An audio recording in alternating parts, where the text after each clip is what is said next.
Headlines वसा breaking news share कनासी Karachi खां PP chairman Bilawal Bhutto Zardari जो मुख्तलिफ बार एसोसिएशन के उहदेदारन लाइ पैगाम चयाई मीरपुर खास हाई कोर्ट समेत लाड़काड़े सखर ऐं नवाब शाह जी कामयाब उम्मीदवारन के मुबारकू दिया थो। अवासा ख़बर शेयर कनासी ब्रेकिंग न्यूज़ है।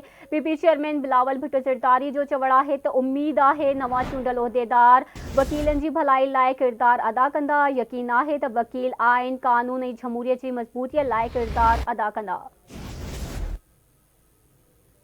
अवासा ख़बर शेयर कंदासी। पीपी मुल्क में आइन ऐं पार्लियामेंट की बालादस्ती लाइ किरदार अदा कंदी रहंदी। इहो चवड़ा है पीपी चेयरमैन बिलावल भुट्टो ज़रदारी जो। अवासा ख़बर शेयर कनासी कराची खां पीपी चेयरमैन बिलावल भुट्टो ज़रदारी जो मुख्तलिफ बार एसोसिएशन के उहदेदारन लाइ पैगाम चयाई मीरपुर खास हाई कोर्ट समेत लाड़काड़े सखर ऐं नवाब शाह जे कामयाब उम्मीदवारन के मुबारकू ॾिनियूं। चयाई तो उम्मीद है नवा चूंडल उहदेदार वकीलन की भलाई लाइ किरदार अदा कंदा।